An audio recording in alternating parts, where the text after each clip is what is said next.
Assalamualaikum warahmatullahi wabarakatuh. Sebelumnya perkenalkan, nama saya Lutfian Fatmawati Dewi dengan NIM 330302201336 dari Hukum Tata Negara.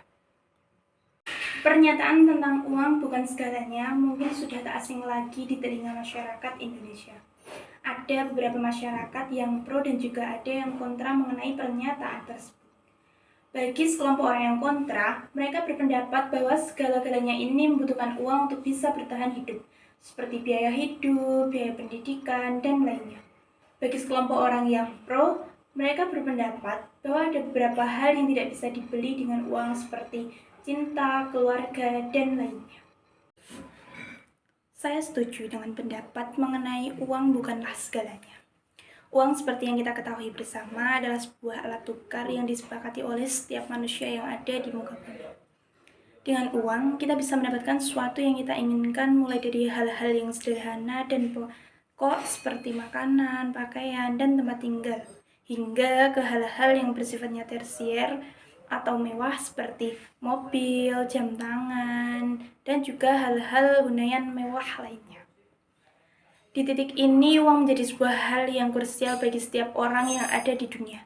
Mereka melakukan berbagai cara supaya memiliki uang, yang salah satunya adalah bekerja atau berbisnis.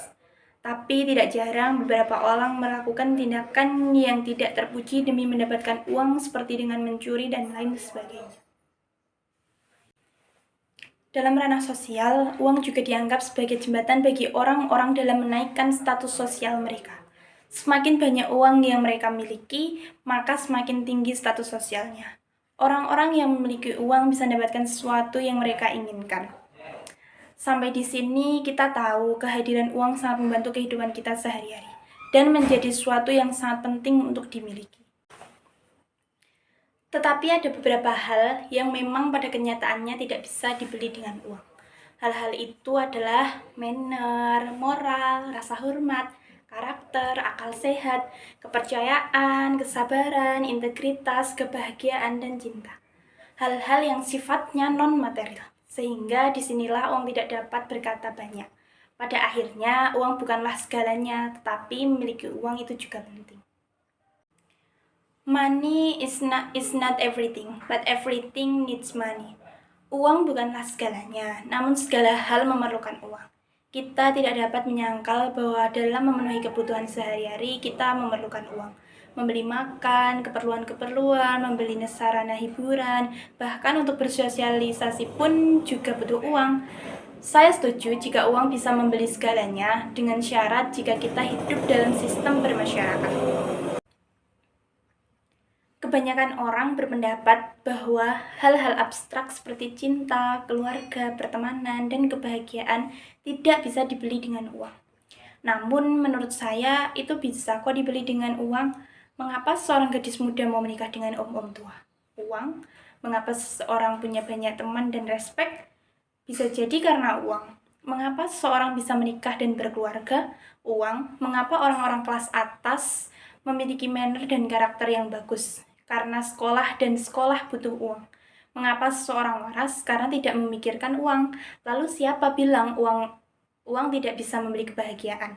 Buktinya kalau kita dikasih uang pasti senang kan?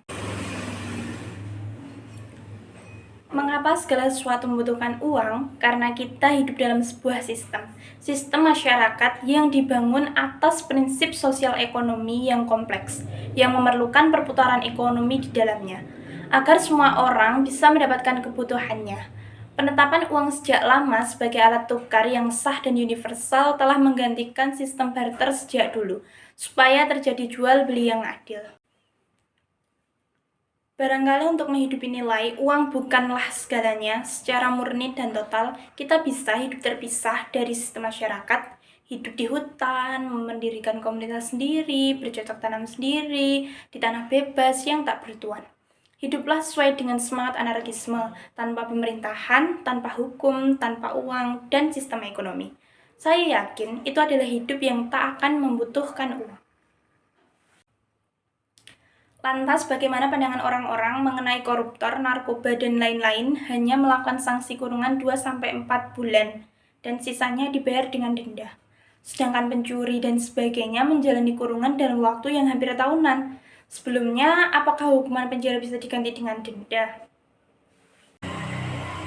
Tentu hal ini diatur dalam pasal 100 Undang-Undang Nomor 22 Tahun 1997. Selain itu, pengubahan dari kurungan menjadi denda bisa juga disebabkan karena kesalahan dalam pembuatan keputusan. Tapi lebih sering disebabkan berbedanya rasa keadilan, contohnya kondisi ekonomi terdakwa saat itu. Kemudian, apakah dengan membayar denda bisa bebas dari penjara?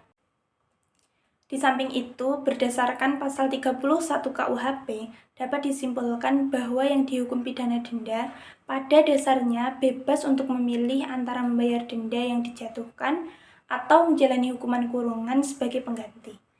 Bagaimana orang-orang tentang hukum 3 bulan itu merupakan hukum yang setimpal bagi pelaku orang yang korupsi yang 100 miliar? Lalu bagaimana pendapat orang-orang tentang hukuman 3 bulan itu merupakan hukuman yang setimpal bagi pelaku korupsi yang 100 miliar? Menurut saya, hukuman 3 bulan tidak setimpal dengan kesalahan pelaku, yaitu melakukan korupsi sebesar 100 miliar. Ditambah lagi, dana yang dikorupsi merupakan dana sosial yang khusus dianggarkan untuk orang yang tidak mampu. Hukuman dalam jangka waktu tersebut tidak akan memberikan efek jera kepada pelaku. Banyak para pidana menggunakan uang sebagai pengganti kurungan, namun adanya kurungan sebagai efek jera buat para pidana. Lantas, efek jera yang seperti apa yang dapat menyadarkan para pidana agar para pidana tidak mengulangi perbuatan yang sama maupun mengakui kesalahannya? Sekian yang dapat saya sampaikan, kurang lebihnya mohon maaf. Wassalamualaikum warahmatullahi wabarakatuh.